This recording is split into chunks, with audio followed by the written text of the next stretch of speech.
Class 12th के प्रिय विद्यार्थियों, जैसा कि आप लोगों को पता है कि पिछले दिनों मैंने इंग्लिश ग्रामर नरेशन से एक वीडियो भेजा था, जिसमें मुझको उम्मीद है कि आप लोगों ने उस वीडियो को लाइक किया होगा और उससे अध्ययन प्राप्त किया होगा। आज तो पिछले दिनों जो मैंने वीडियो इंग्लिश ग्रामर में भेजा था, उसमें मैंने यह रूल बताया था, यदि रिपोर्टिंग वर्ब पास्ट टेंस में होती है तो रिपोर्टेड स्पीच के टेंस में परिवर्तन होता है। आज मैं कुछ एक्सेप्शन बता रहा हूं, कुछ अपवाद बता रहा हूं, जिसका रूल यह होता है, यदि रिपोर्टिंग और पास्ट टेंस में होती है तो रिपोर्टेड स्पीच के टेंस में कोई परिवर्तन नहीं होता है। सब एक्सेप्शन, कुछ अपवाद हैं।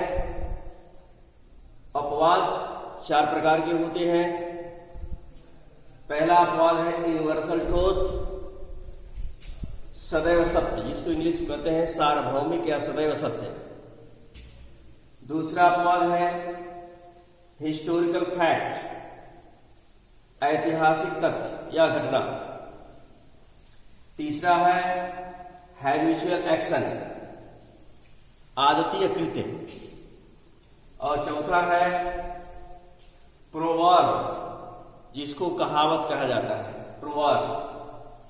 इस प्रकार से 4 प्रकार के एक्सेप्शन आते हैं, अपवाद होते हैं, जो डायरेक्ट से इनडायरेक्ट में चेंज करने के अंतर्गत आते हैं। अब हम कुछ रूल बता रहे हैं किस तरह से डायरेक्ट स्पीच को इनडायरेक्ट स्पीच में चेंज किया जाता है। रूल में है, यदि रिपोर्टिंग वर्ब पास्ट टेंस में हो तो उपरोक्त स्थिति में रिपोर्टेड स्पीच के टेंस में कोई चेंजिंग नहीं की जाती है, कोई परिवर्तन नहीं किया जाता है। दूसरा रूल है, यदि रिपोर्टेड स्पीच में एक साथ 2 कार्य किए जाते हो तो उनके टेंस में कोई चेंजिंग नहीं की जाती है। एग्जाम्पल से पहला एग्जाम्पल बता रहा हूं। The teacher said to the students, the moon moves around the earth. इसको इनडायरेक्ट स्पीच में चेंज किया गया। The teacher told the students, said to को टोल्ड में चेंज किया जाता है और इन्वर्टेड कॉमास को हटा करके कनेक्टिव वर्ड दैट का प्रयोग किया जाता है। इसके पश्चात the moon moves around the अर्थ, इसके टेंस में कोई चेंजिंग नहीं की गई। रिपोर्टेड स्पीच जो इन्वर्टेड कॉमास के अंदर बंद है, इसके टेंस में कोई परिवर्तन नहीं किया गया है। सिर्फ एक परिवर्तन है, द में जो टी कैपिटल लेटर है उसको स्मॉल लेटर में लिखा गया है। फिर से समझ लीजिए, the teacher said to the students, the moon moves around the earth. Indirect speech में चेंज होगा, the teacher told the students that the moon moves around the earth. Tense में कोई चेंजिंग नहीं है। दूसरा एग्जाम्पल है, I said to my son, cow gives us milk. इसका indirect बनेगा, I told my son that cow gives us milk. गाय हमें दूध देती है, तो हमें दूध देती है, तो इसके टेंस में कोई परिवर्तन नहीं किया जाएगा। यूनिवर्सल ट्रूथ में आता है। इसके बाद तीसरा एग्जाम्पल है, he said J.C. Bose was a great scientist of India. Jagdish Chandra Bose Bharat के एक महान वैज्ञानिक थे। ये इस तरह से ऐतिहासिक घटना है, इसके टेंस में कोई परिवर्तन नहीं होगा, जैसे है वैसे लिख देंगे।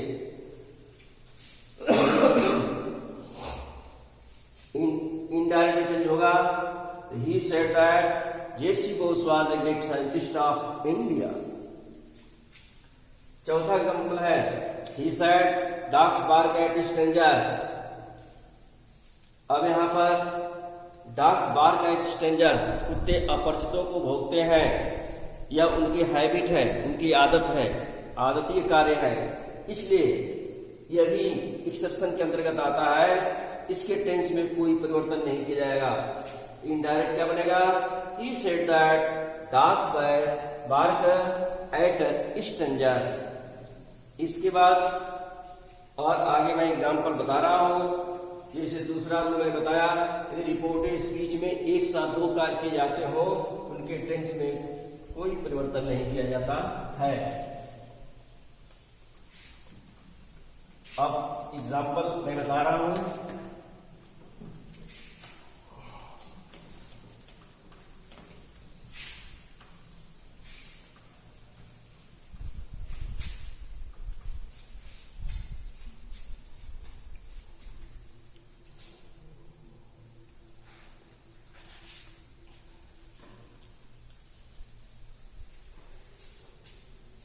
He said to me, इसे है पांचवा एग्जाम्पल है डायरेक्ट में।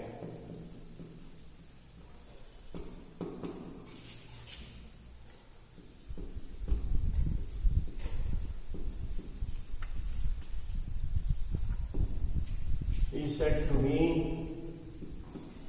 when we went to school,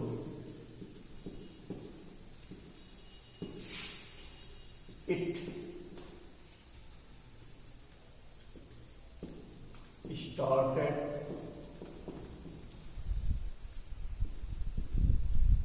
raining. It started raining। इसका इनडायरेक्ट मिलेगा से टू टोल्ड में चेंज कर देंगे। He told me that when we, एक मिस्टेक है, we फर्स्ट पर्सन का प्रोनाउन है, तो रिपोर्टिव वर्ब के सब्जेक्ट के अनुसार चेंज होगा। सब्जेक्ट ही है, ही न लेकर के यहाँ पर थर्ड पर्सन से दे का प्रयोग कर दिया जाएगा। टेंस में कोई चेंजिंग नहीं। They went to school, they went to school, it started raining. ध्यान दीजिए, he told me that when they went to school it started raining। दो कार्य एक साथ है, तो जब दो कार्य एक साथ रिपोर्टेड स्पीच में किए जाते हो तो उसके टेंस में कोई परिवर्तन नहीं किया जाता है। इस तरह का एक एग्जांपल और बता दे रहा है डायरेक्ट में।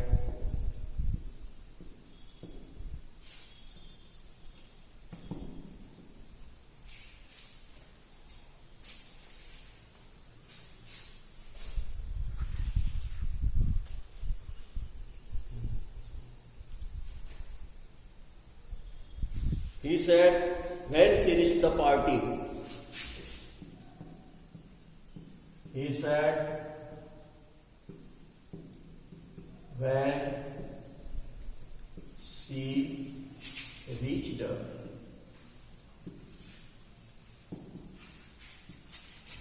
the party,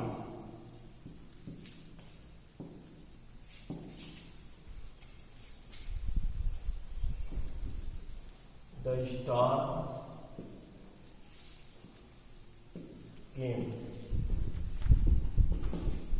इनडायरेक्ट में चेंज किया जा रहा है इसको।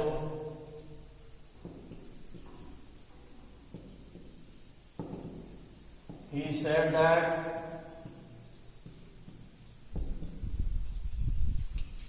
said जो सेट रहेगा when she थर्ड पर्सन है, कोई चेंजिंग नहीं होगी। when she reached, टेंस में कोई परिवर्तन नहीं होगा। the पार्टी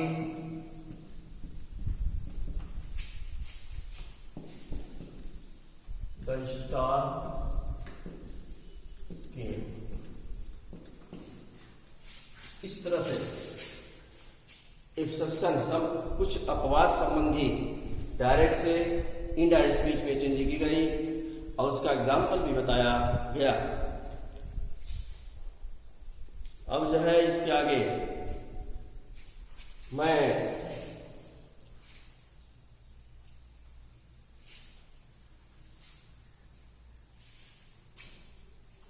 जो भी है नरेशन संबंधी अब तक जो भी बताया गया रूल में, वह रूल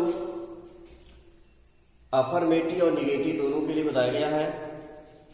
अब इसके बाद कल मैं इंट्रोगेटिव में होने वाले परिवर्तन के बारे में रूल बताऊंगा और इसके बाद एग्जाम्पल बताऊंगा और तब कुछ एक्सरसाइज आप लोगों को भेजूंगा जिसे आप अपने नोटबुक में कंप्लीट कीजिएगा। आज बस इतना ही है, बस एक्सेप्शन का रूल मैंने बताया, इसको ध्यान से पढ़ लीजिएगा। Thank you.